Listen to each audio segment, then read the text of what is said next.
Right now, fuel prices are up yet again, with some oil marketing companies selling products at nearly 8 cedis. Total Oil, for instance, has oil products currently selling at 7.990.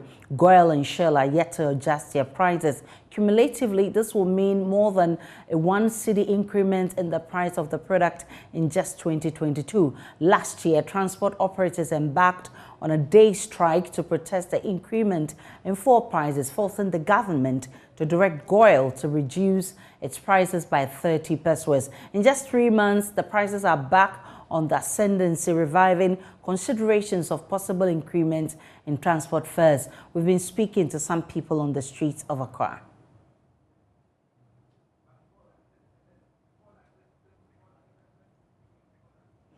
All right, before we get those sound bites from the streets, my colleague Justice Bedo has been interacting with motorists in Tamale. Currently on one of the busy streets in one of the upmarket neighborhoods here in Tamale. And here, unlike many other parts of Ghana, people have a lot of use for fuel because of the nature of the roads and the distances between the communities and the areas, a lot more people use motorbikes and tricycles. And so you have people who elsewhere in Accra, for example, be needing to travel in public transport. Everybody has a motorbike. And so you have people who come in and then buy fuel almost every day. You have people who spend like 10 cedis a day, 20 cedis a day just on fuel because they have to transport themselves around on motorbikes. And so these people have even more need for fuel, and for such people it is tough times because they're having to deal with the rise in fuel prices and then also having to deal with its ripple effect on the cost of other things. And so for people in Tamale, a new increase, a new announcement of fuel prices this morning, it's a big deal.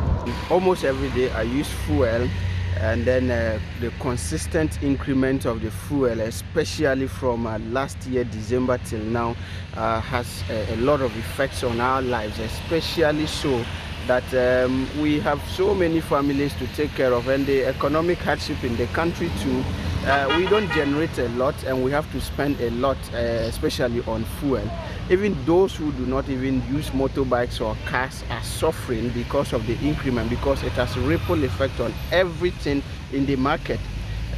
Market women, if you are going to buy something now, it has increased because people complain that transport fares are going up and all those things. So it has affected almost everything in the market. And since we go to the market to buy things, we go to pay school fees, and then we still buy fuel, we suffer it double. And so I think something must be done to bring down the cost of the fuel so that it will be affordable to the average Ghanaian citizen. I use fuel every day because I have my own motorbike that I use to go to work and to go to farm. So I use fuel every day, anytime.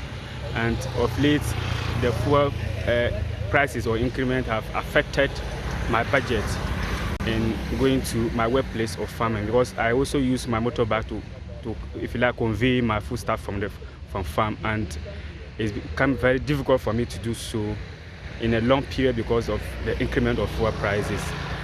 Right now, if I buy fuel 10 cedi, I can use it 2 days. From my place, from Nanton to Tamale, it can send me back to Nanton. I used to buy 5 cedi, 7 cedi from Nanton to Tamale, and I'll go back. But now if I buy 10 cedi, from Nanton to Tamale, I can go back. From Nanton, my home place, to my farm, I can't survive on that. So it has really affected my business, my work, and how I can continue to be in the farming business. Because these days, we farm very far. To get arable land to farm, you have to go far. So when you go far, you need a motorbike or something that can help you to be able to get to the farm early. So it has been very difficult these days to use motorbike in the farming business.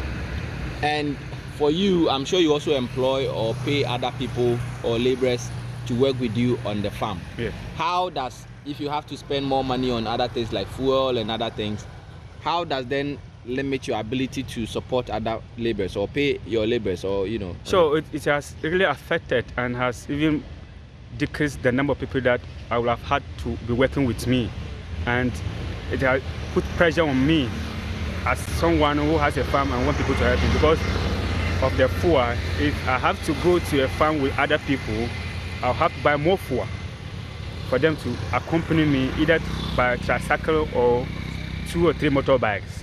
So this day I will have to go to farm alone and do a job that 3 or 4 people could have come. From Tamale, let's come to Accra and see what people are saying on the streets. Because you see, day in and out, they increase fuel. I don't know what is happening in this our Ghana. Day in and out, they increase fuel. I don't know. So it definitely it's like it affects me a lot. Okay, so in terms of transportation problem and all that. Today, this morning that I had a free car, so I didn't feel it too much for today. But when I'm going back, BAMS I have to take car, and these things are increased. He has to immediately, because it's too much. It's too much. So that is it. Yeah.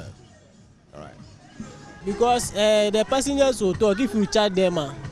They will talk because the fuel prices is too going far this time around.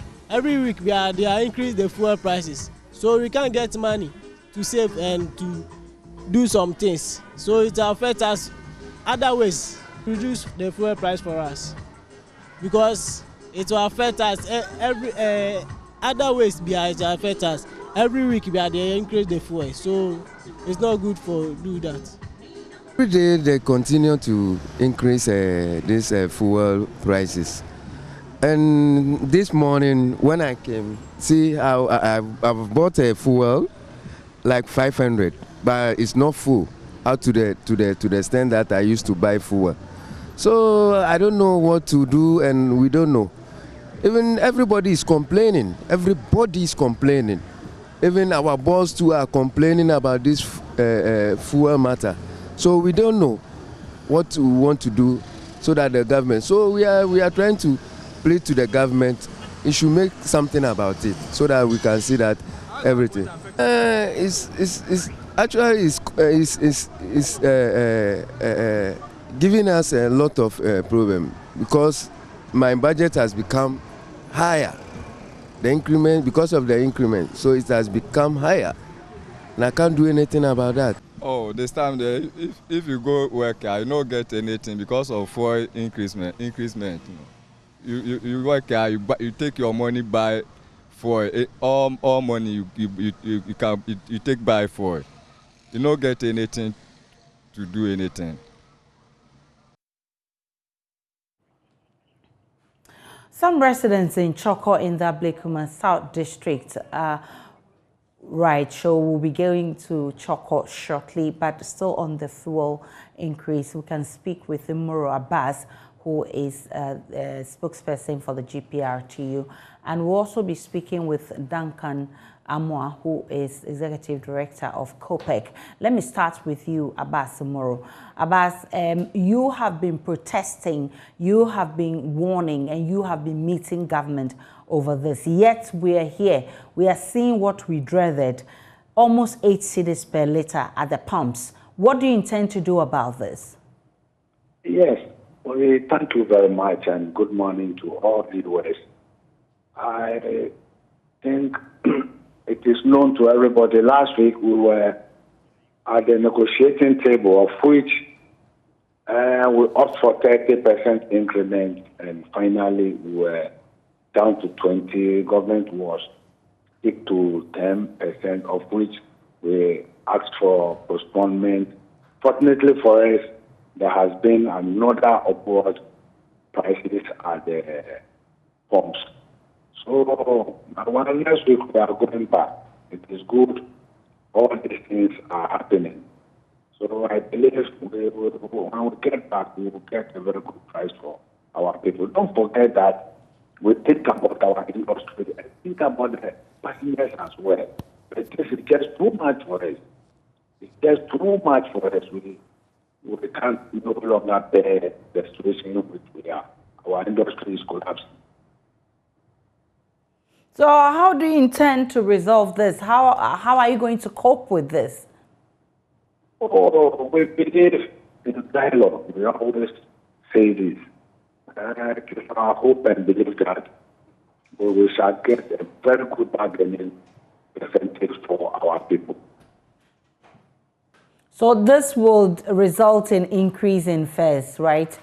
Yes, we have no choice. We were aware that we started by scrapping out of some of the taxes and margins, of which government was not prepared to do that for us. We have no option than to come out with upward adjustment in lorry fares, of which we are negotiating now. So this is where we are. The last time you met with government, what was the assurance? We presented 30%, and government was stick to 10%. We said no. So it is, we asked for postponement to next week.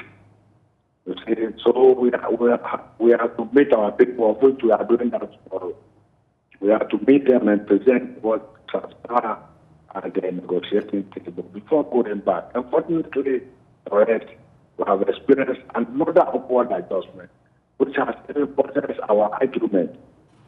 So we strongly believe we shall get very good bargaining power back to our